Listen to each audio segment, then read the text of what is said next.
All right, guys, the question is, can you survive as an LPN, making the money as an LPN? And the answer is yes. I myself have been the only check coming in my house for the last 7 years and have 3 children and my wife and have been able to supply everybody's needs just based upon an LPN salary. Let's take a little bit of a further look at this in facts and figures with numbers. If you look at the United States as a whole, it looks a little bit different than when you look at it in different states. So starting out with the United States of America, the average pay for an LPN right this second is $23.47 per hour, or $48,820 per year. That also comes to $4,068 a month. The average house in the United States at this moment in time is $284,600.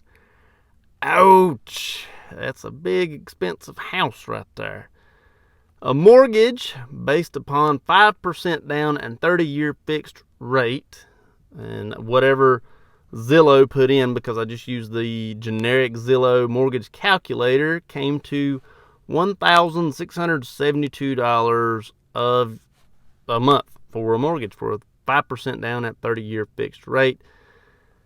Now, there is a rule that says you cannot finance any more than 28% of your pre-tax income. That, of course, comes to 41% of that $4,068. So if you're to look at this in the national average, an LPN could not afford an average house on an average pay throughout the entire nation, because that's 41% of the pre-tax income.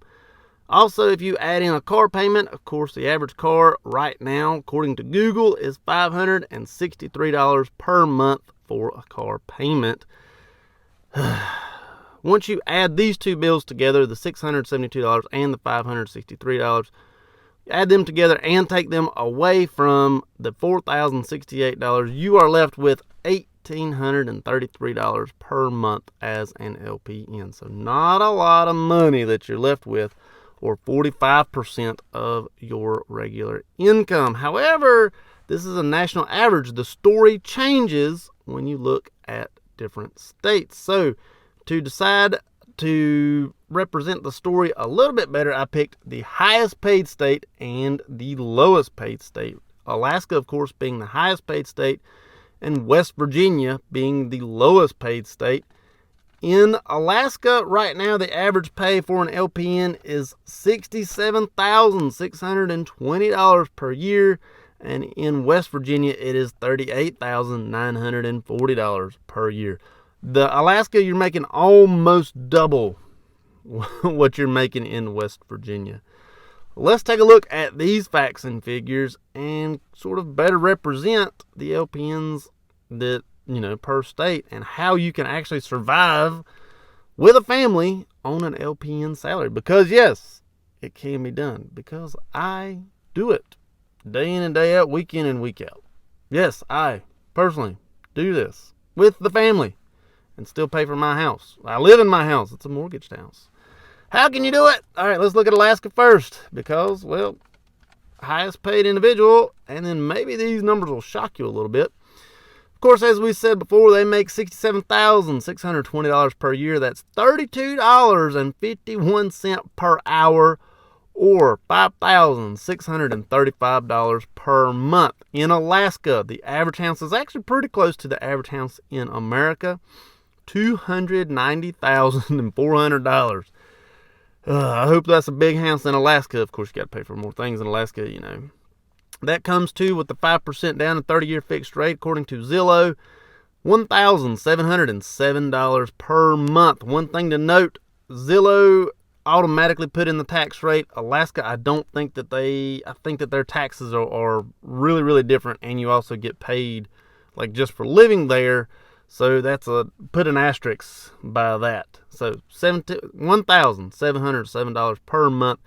That is 30% of your income. Now, you can't afford it according to those facts and figures, but like I said before, Zillow simply put in the tax rate, and I just think that Alaska has a different tax rate, and I also believe that you do get paid just for living there. So even though that's 30%, I still think that as an LPN, you're still going to be able to afford that. Yes, I know that it's 30%, but at the same time, there's also other incentives to living in Alaska.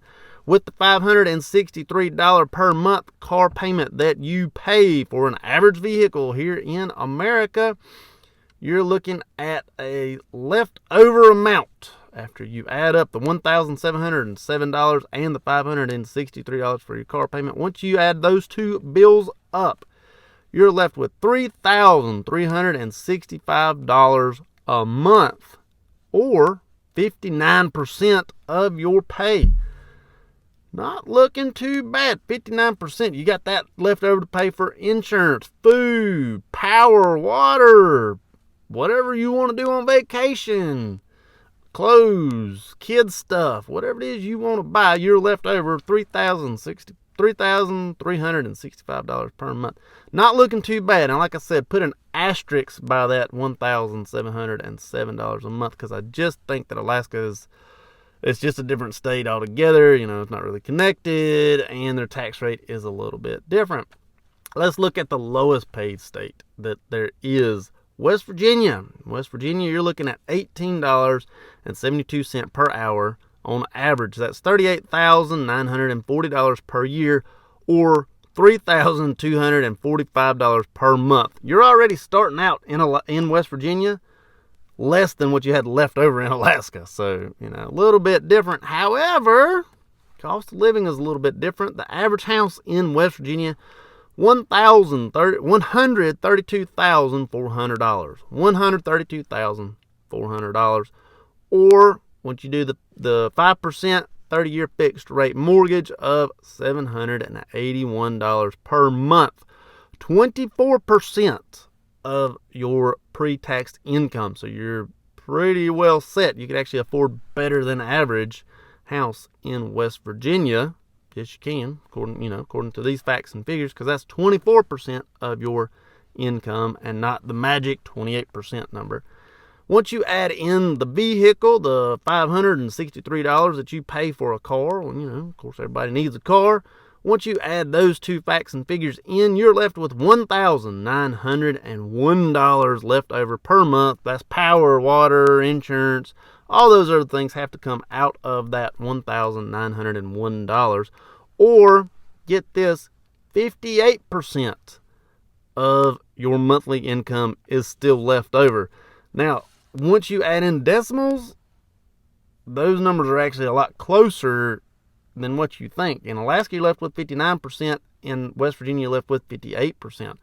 Not too bad. You're still left with over half of your income. Now, if you were to look at these, like I said, throughout the United States, it definitely looks worse than it is. However, once you break it down by states, you can do it. I've been doing it for 7 years now, simply being the only income in my house. I have 3 children and my wife.